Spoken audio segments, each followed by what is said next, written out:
What up, folks? Once again, it's your boy Tim, and for those who watch my live broadcast on TikTok weeknights, the Handsome Liberal. You know, I often get into a lot of trouble with the African American community anytime I suggest that the primary defense against police brutality is to simply abide by the law. Now, I do still strongly believe in that sentiment.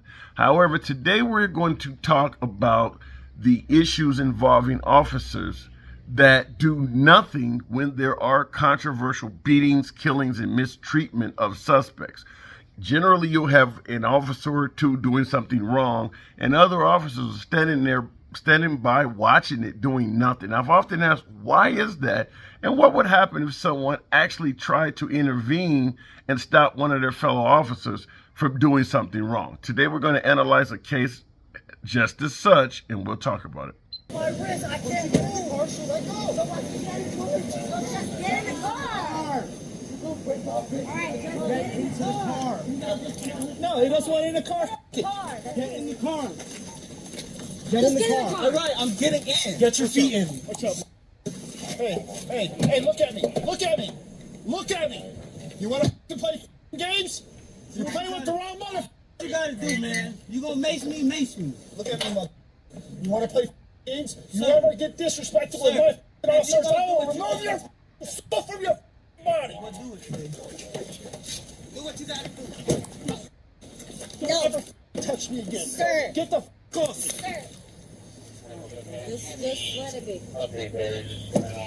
We clear? Yes, sir. And I'll see you in about 5 minutes. Can you stop pulling the handcuffs from my wrist? Hold it if it's like an alarm. Like I'm running somewhere. I'm right here. Liz, can you stop pulling the handcuffs on my wrist?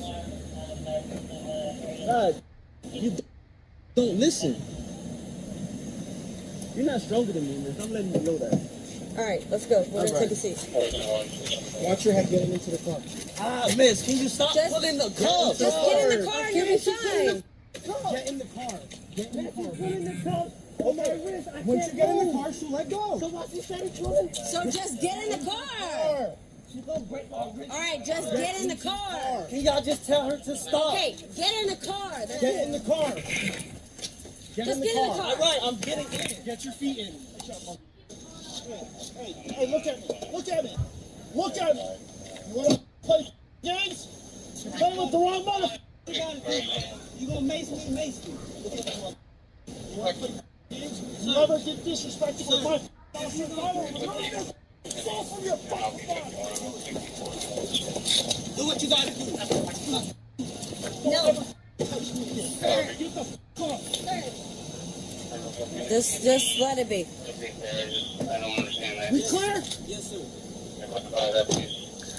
Now, clearly you see we have an officer that did try to intervene. Now, this guy is not only already under arrest, talking about the suspect, he's in handcuffs and he's laying across the back seat, and the officer sticks his head in there and he's literally demanding respect. He's not demanding that the suspect complies or stop spitting on the officers or stop kicking or stop fighting in any way.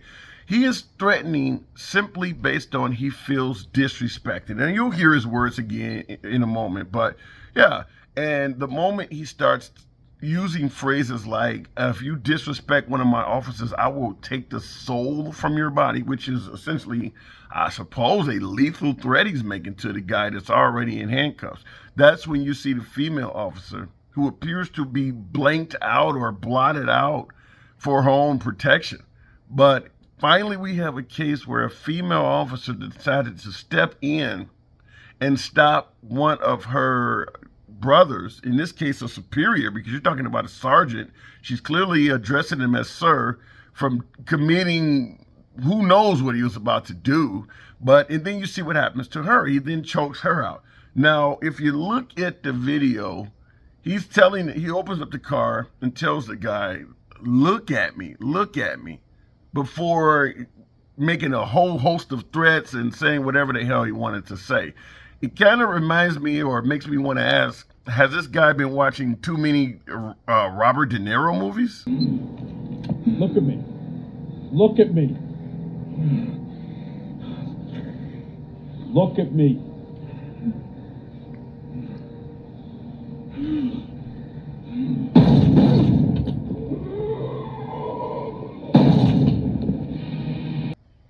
Anyhow, she tried her best to stop him, though. But that is what he appeared to want to do, is to make sure that he expressed his dominance over the suspect by having the suspect look him in the eye, and then he could state, if you disrespect me, I'm going to take the soul from your body, or whatever the case may be.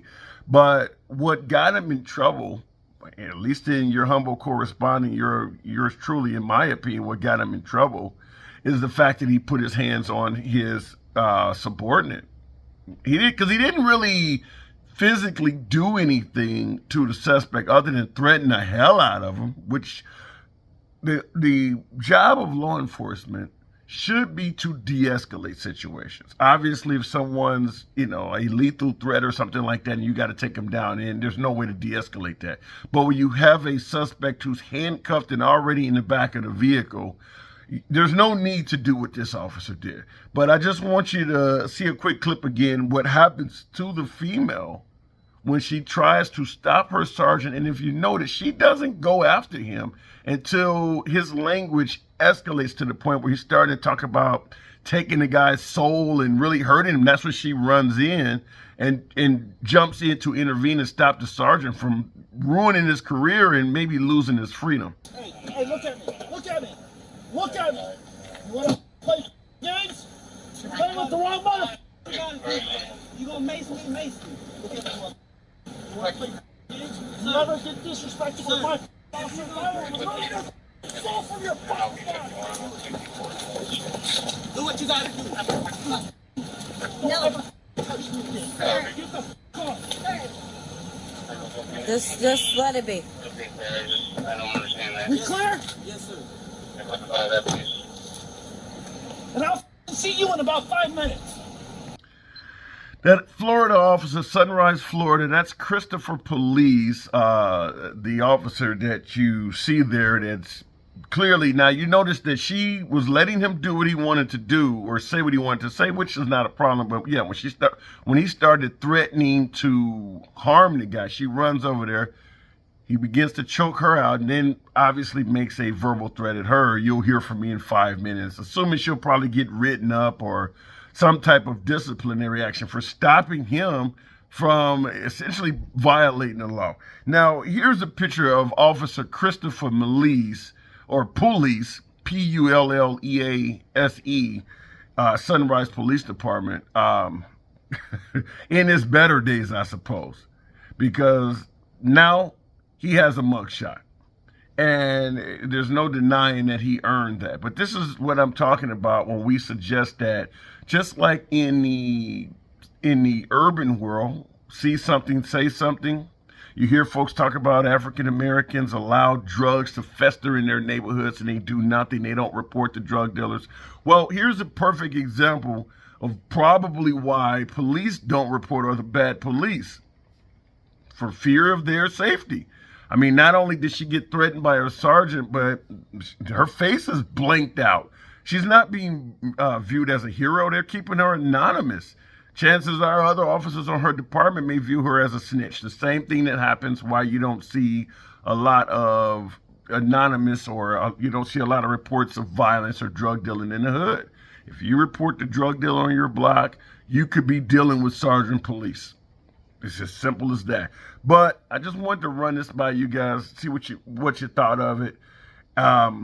Just like I said, in urban areas, you don't tend to want to rat on somebody, snitch on someone, tell on someone because you don't want to face retaliation. Clearly, this exists in the police department as well. So why not just exchange your badge for gang tats? Because this makes it look like the gang in blue. But what do you think?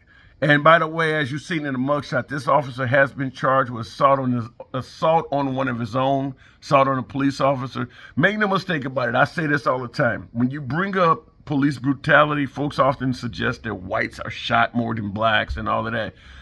What happened here to this suspect, that's generally what happens to most folks. They don't die. They don't get shot.